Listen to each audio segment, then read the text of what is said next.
Rider by 4 looking good.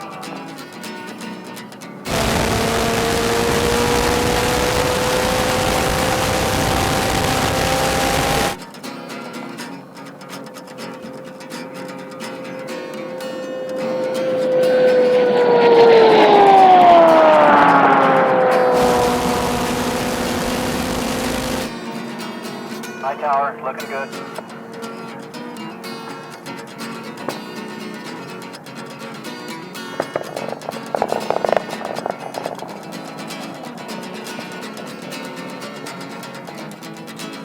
Rider by 7. 63, when we came up here to run the Bull Taco, Burt Monroe was here. And that's when I met him the year before that. And he was about my age now. Actually, he's a little younger. And I thought he was too old to be doing what he was doing. By the time I hit 18, I was in high school at the time, and I decided to go racing. And everybody, and Fred particularly, and Bob says, you know, go for a motorcycle, or a lot cheaper, a lot fewer cylinders, and that sort of thing. And so, of course, you can't go to Bonneville unless you run a streamliner. So I built a Bull Taco powered streamliner. Actually, it had a James in it when we first built it, and 20-inch bicycle wheels, electrical conduit frame, thin wall half-inch conduit frame. And then a good friend of mine who was going to school with, Roger Lamb of Lamb Components today, and then another friend of mine, Russell Avery, decided to go a little better than the James motor and put something hotter in it. So we went, and those guys actually drummed up sponsorship from Bull Taco, a distributor, Doug Yerke in Burbank, and he helped us out with an engine. I was stationed in Viet Nam in 67, 68, and to just fight boredom, I designed another streamliner. I thought, if the government can kill me, I can, you know, why? It kind of scared me doing this kind of stuff, and then I thought, heck, if the government's going to kill me, I might as well do something on my own, you know, why do that? So, in the end, I designed this thing over there, and when I came home, I built another streamliner right away, started on right away, and that was in 69, and then we ran this thing in 70.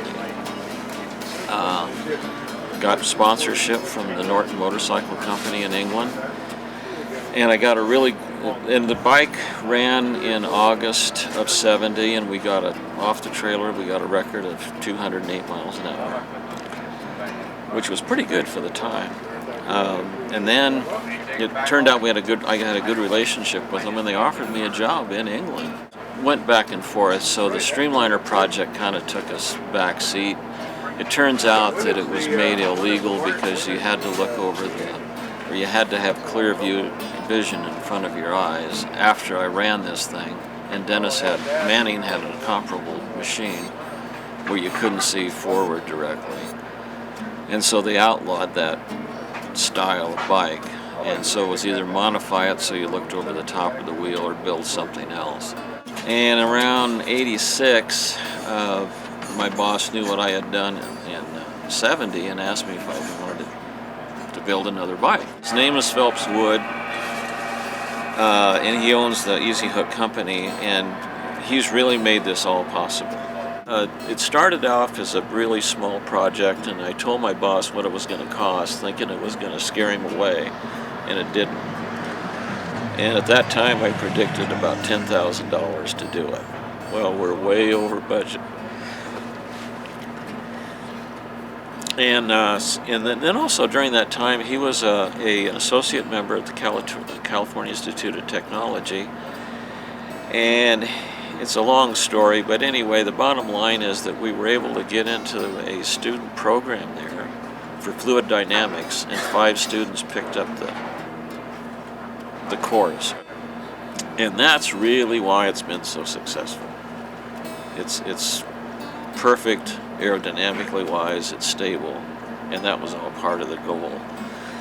And then it just so happens that, believe it or not, that a fellow who became a good friend there was the director of engineering, and he happened to be an old motorcycle dealer, Kawasaki and Harley. Less. Anyway, he hooked me up with Kawasaki, and then they said, okay, it was a Caltech design thing, and they had just lost the record to Easy Rider because they had the Kawasaki had the world's fastest bike in the late 80s and early 90s, and Easy Rider took the record in 91. And fortunately, I walked in the door at the right day, and they said they would help me out. And so I've had this same Kawasaki engine in it ever since then. That project didn't really start building the bike until 88, and it was completed and first tested in 91.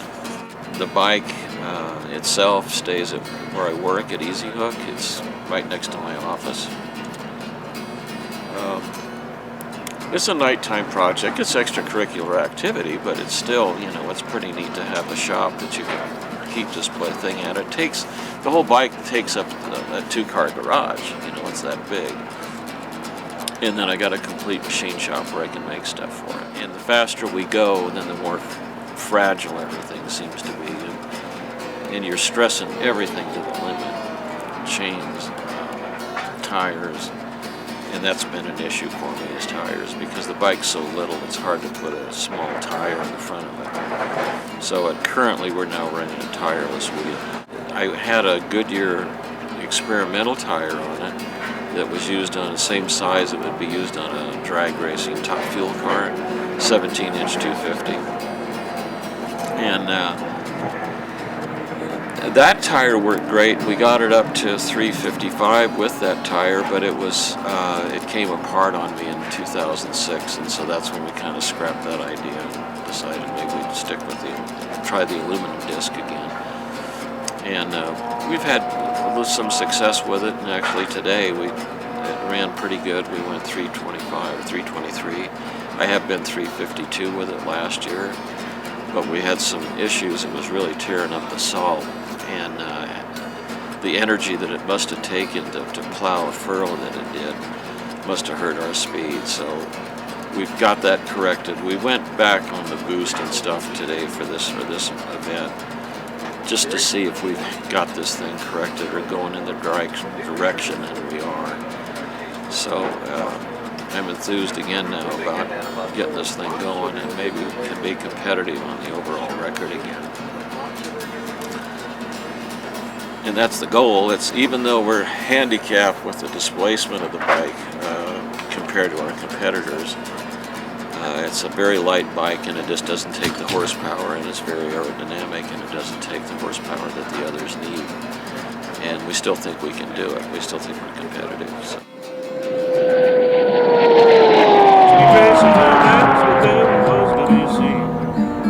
By the speed bug I got bit, now I just can't quit. I got the salt flats fever, alcohol or a turbocharger helps some motorcycles down the line. After a week of watching all these bikes, I'm here to say the Bubs of Van is fine, fine, fine. Well, I don't know if I can wait a year. Come next September, I hope to be back here, watching all the bikes and meeting all the folks, hanging down at the barn, hearing some lousy jokes. By the speed bug I got bit, now I just can't quit. I got the salt flats fever. They're on course, they're past the 3. They're getting faster, just look and see.